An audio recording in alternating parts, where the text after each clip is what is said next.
Okay. Define latent heat of vaporization. No, sorry, that's not the one I'm doing. Which one am I doing? P5. Draw a diagram that shows the amplitude of the vibrations of air particles at the first position of resonance when the fundamental mode of vibration occurs in a pipe closed at one end. My goodness, okay. So you have your pipe, and the sound wave is inside it, and it's like this.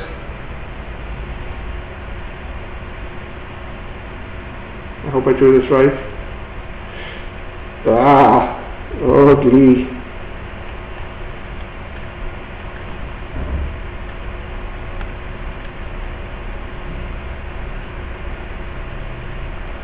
And then it's a standing wave, so it'll also then go like this. Anyway, if you were to look at the air here vibrates the most, whereas the air here is not doing much vibration, and then the air here would vibrate a little bit. So, some description here. Most vibration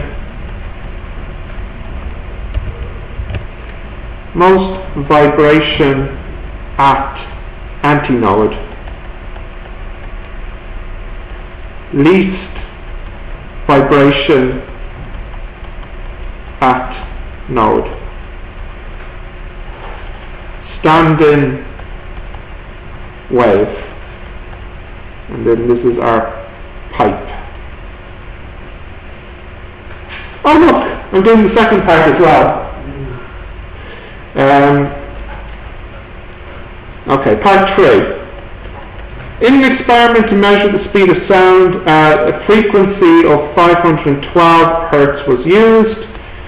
The first position of resonance was at 0.162 meters. The second position was at 0.494 meters. Determine the speed of sound in the air column.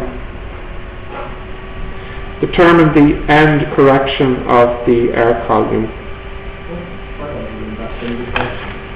The end correction, I don't even think is in the syllabus. So I think they should not have asked this question. I'll tell you right now.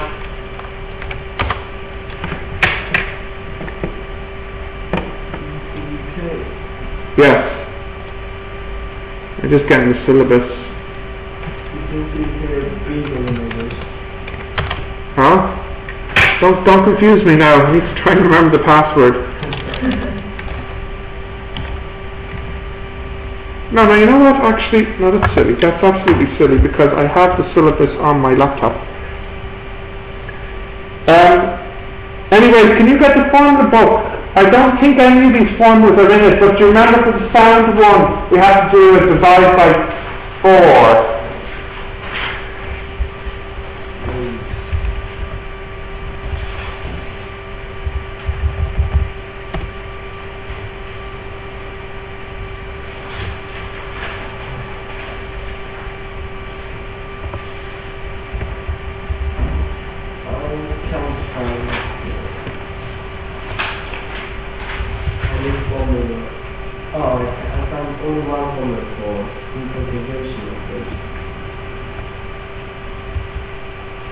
See, if I look at the syllabus here,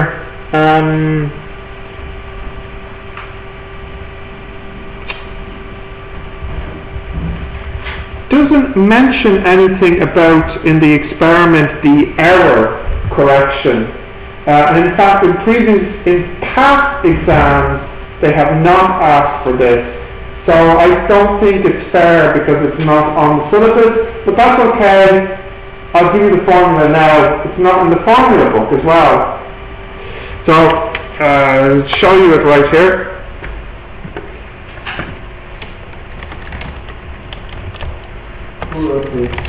I don't know the person's name. Well, I do know it, but I forgot it.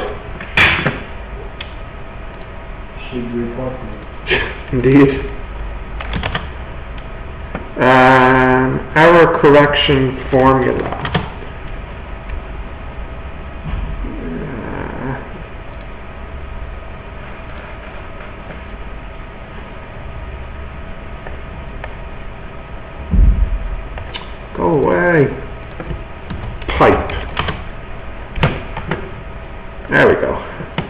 Yeah, so do you remember here when we did this in class, we have a quarter of the wavelength. Yeah?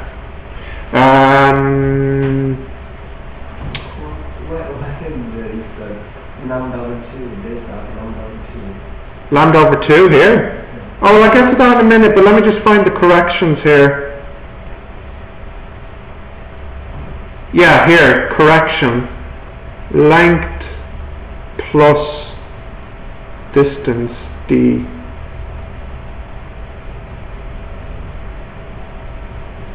Oh, I suppose because the sound wave begins a little bit outside the pipe, so there's actually an extra bit of a distance here.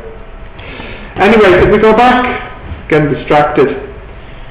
If you remember, when you have your pipe, when you have your pipe, it's actually just 1/4 that fits inside. So do we know the length of the pipe?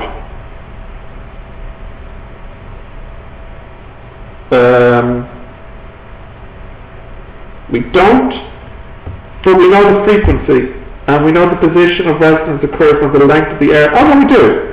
So the first time they did it, the length was 0.162 meters.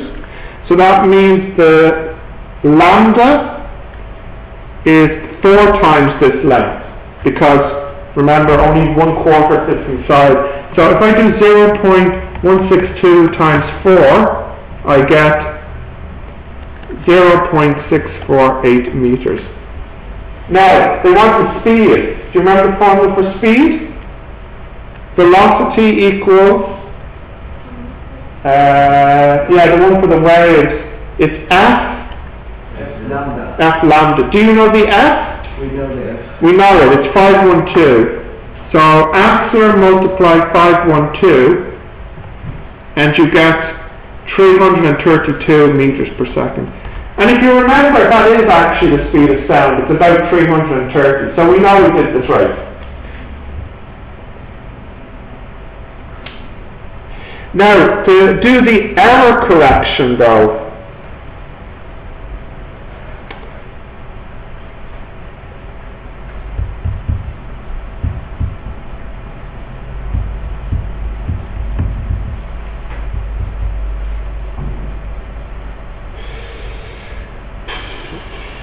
I think this might be tricky. Let's hope for the best. Can we just keep this and go to part B first? Well, yes. I shall do 3 part 2 will continue later. Let's go on to the B part. State the principle of superpositions of waves. What's that? When 2 waves add together, they form an bigger wave. Yeah. Do I need to write this down? Blah, blah, blah, blah. So 2 waves come together to form a bigger wave, which is the algebraic sum of the first 2 waves. Or as you said it, the 2 waves come together to make a bigger wave. Or a smaller wave, if they cancel. Okay. 2. What 2 conditions do you need for the experiment with the double slit, basically? Do you remember you have the double slit? I think it's same frequency. Same frequency, yeah. And same orbit. Okay. Same, yeah. So for your 2 waves, they need to be the same frequency and then in phase. That's really the minimum. Although it is nice if they're also the same amplitude too, but doesn't matter. Okay. Number 3. Young's double slit experiment. The 2 narrow slits are spaced at a okay, so here's an experiment.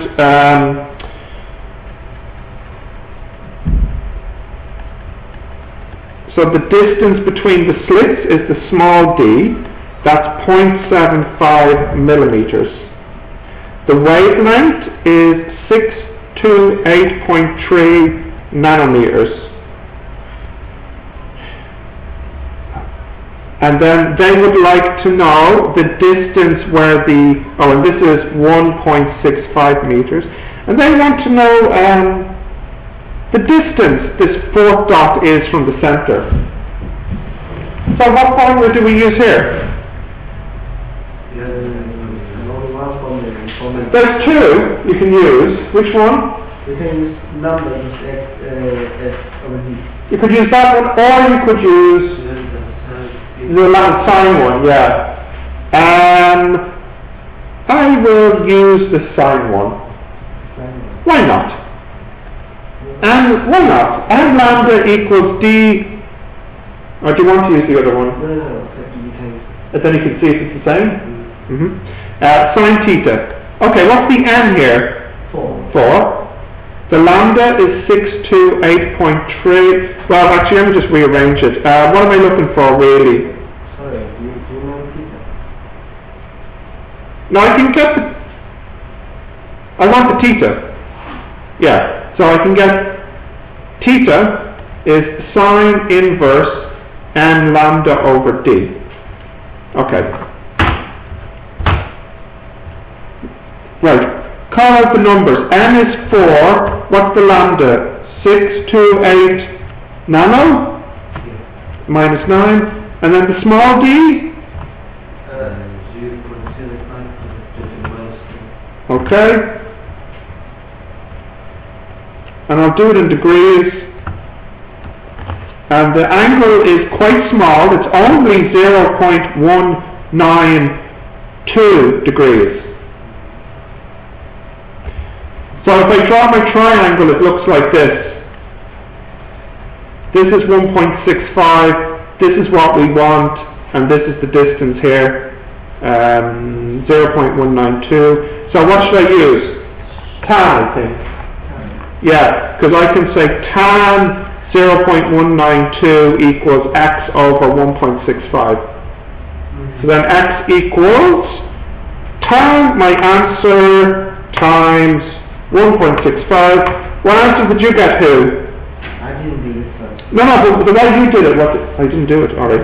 5.53 millimeters. And did you do it this way or the other way? You did it the other way, and you divide your answer by 4. Multiply by 4, sorry, and you got the same number. Fantastic. We're happy then, yeah? Okay. What would happen if you cover up one of the slits? There will be no fringe. There'll be what?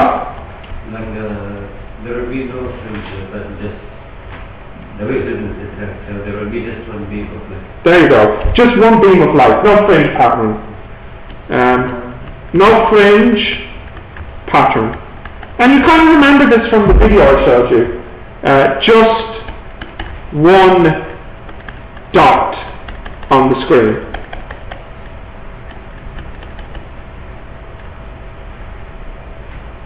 What would happen if you replace the light with white light?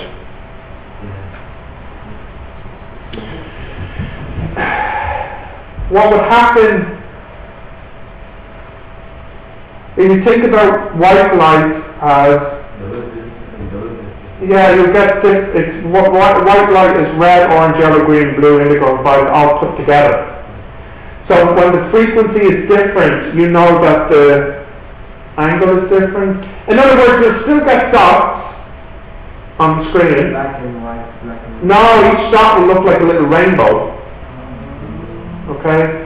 Now there was another question in the past paper that was like this. But what will happen is on the screen, if you use white light, instead of having like red, red, red, each dot would actually be a rainbow of colours. So each fringe will be a rainbow of colours. A bit like when the light goes through the prism, it changes. So my question now is, would the red be at the start or at the end? Well, if you go back to your formula, n lambda equals d sine theta. So sine theta equals n lambda over d. Now the n is not changing for each side. You know, this one will be 0 and this one here will be 1, for example. Is the d changing? No. No. The lambda does change. So if you have red light, is the lambda big or small? Big. Big, yeah. So the theta. So the theta will also be big, which means the angle is out more. Which means, in other words, the red light gets pushed further along. Basically, my point is, the red will start here, and will go red, green, orange, yellow, green, blue, to the left. From right? The red will be further away from the center. It can be right or left, but... Yes, yeah. So here the red will be here, and in this one the red will be here. In other words, the red gets pushed out more. Its wavelength is bigger, which means its angle is bigger, which means it's more away from the center. Okay, will we try this? Oh, I guess we don't have... Do you have half of 12? No. No, we just have this one last part to do, the error correction. Let's have a look. Go ahead. I might not get an answer here. He can view one round. It's highlight. Yes, true, yeah. And here was the question, which is not answered. True. So we should definitely be possible. Definitely. Let's see. Will you do that? No, I wouldn't dare. Let's see. Yeah, here we go.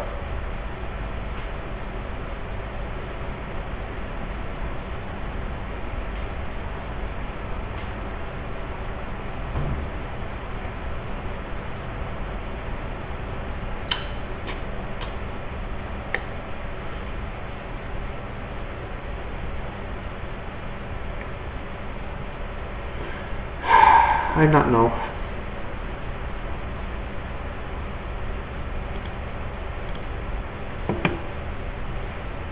See, what I'm not worried about, the question is only 2 marks, so that means there must be some quick way to do it.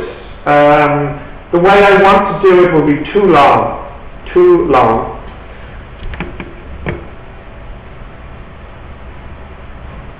What do they do with the correction? What's what?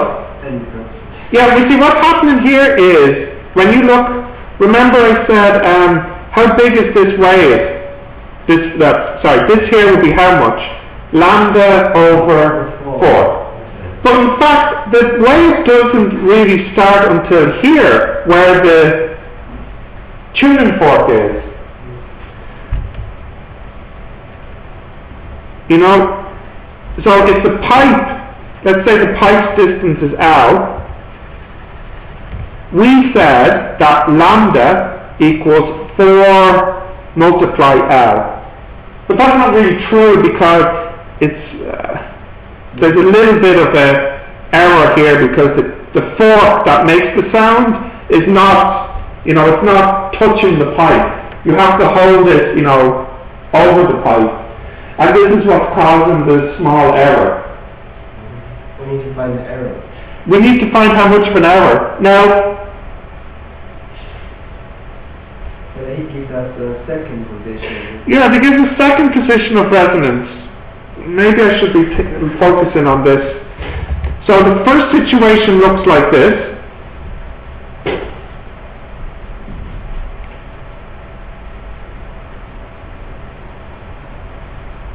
And this distance here, and then this we'll call E for error. And this distance here is 0.162. Now they give us another distance.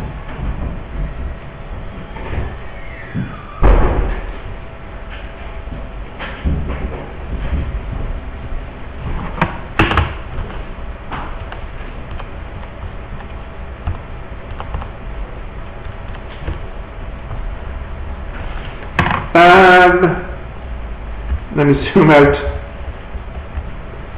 Let me try and draw this. This other distance that they give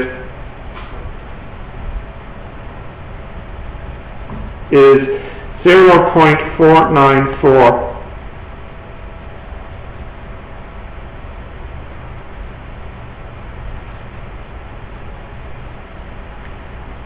So they can put the fork here. I don't know. They can put it here, I guess.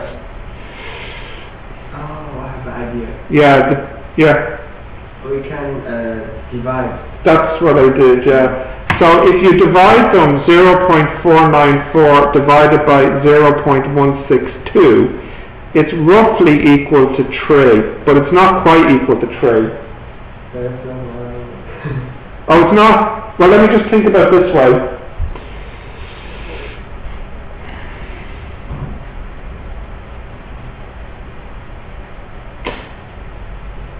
Let me try this. 0.494 minus x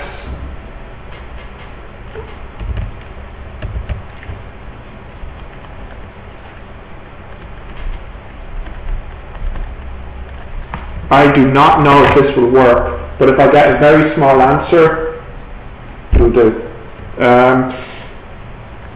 Okay. 0.494 minus e equals 0.162 times 3.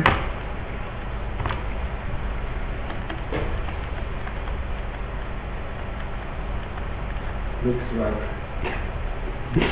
2e equals, I don't think it looks right at all. Well, maybe. Divided by 2. The error is 4 millimeters.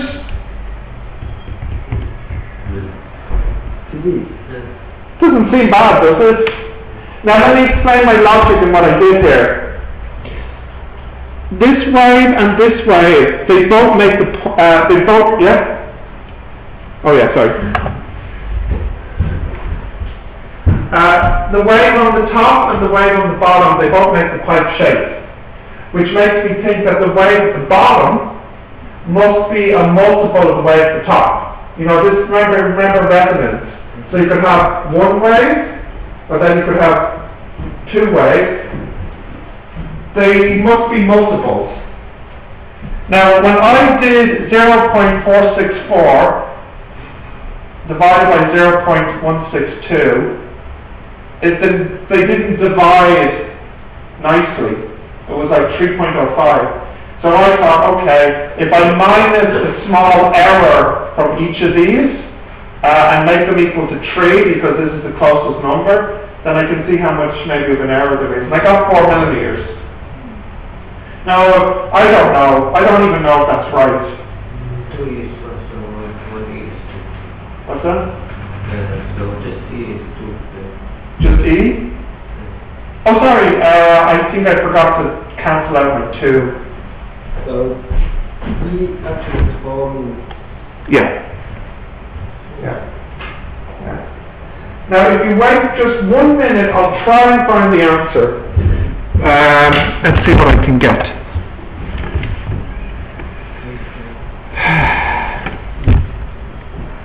I don't even know if I can. Or maybe if I can find an example on the internet, we can see if it's the right size number. Speed of sound experiment, error correction.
Right, well, first I'm going to stop this recording. I want to keep recording.